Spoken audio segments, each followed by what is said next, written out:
This episode of Paddle TV is brought to you by the ACA, improving the paddle sports experience for over a century. Learn more at americancanoe.org. When an experienced pair of tandem canoeing paddlers are working together, it can almost look effortless. On the other hand, when the two paddlers of a tandem are out of sync with each other, it can be a challenging and sometimes frustrating exercise, which could lead to an unexpected capsize. And so in this video, we're going to look at how to work together as a team to make your tandem canoe trip memorable for the right reasons. The first thing you need to decide is who will sit where. As a general rule, the most experienced and competent person should be in the stern, as they have the most control over the canoe, and that's where most of the turns are initiated from.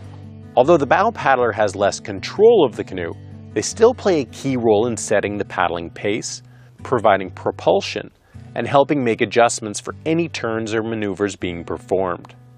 Now that you know who will sit where, there are a few different ways to get into a canoe as a tandem pair. Whether you're launching from a dock or the shore, you'll get into the canoe one at a time, while the other person stabilizes the boat. If you're launching from shore, position the canoe bow first out into the water. The stern person can stabilize the canoe as the bow person enters from the stern and walks to the bow, keeping their weight low and centered in the canoe. Once they're in place and ready, the stern paddler can step into the canoe and assume their position, while the bow paddler keeps the boat as steady as possible.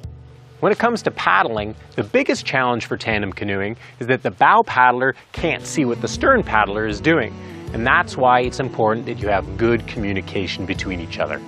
This is also why the bow paddler sets the pace, and the stern paddler does their best to match that pace, because paddling in unison and working as a team allows the canoe to travel the most smoothly and efficiently through the water.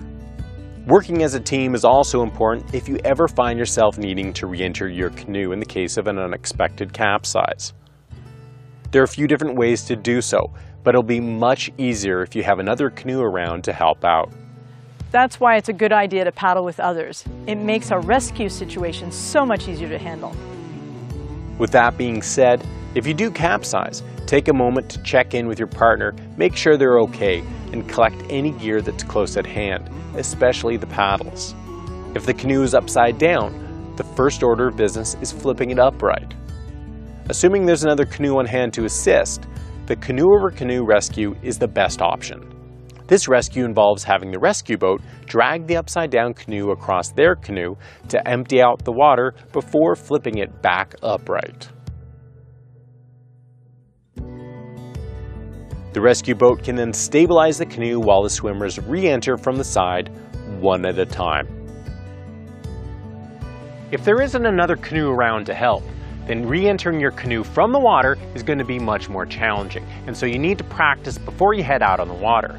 Or you have to stay close enough to shore so that if you do end up capsizing, you can confidently swim your gear and yourselves to shore. That being said, to operate a flip canoe from the water, both paddlers should position themselves on the same side of the canoe, grab the closest edge by the gunnels, and lift and flip the canoe upright, getting as much of the water out as possible while you do so. You'll then move to opposite sides of the canoe alongside the appropriate seat.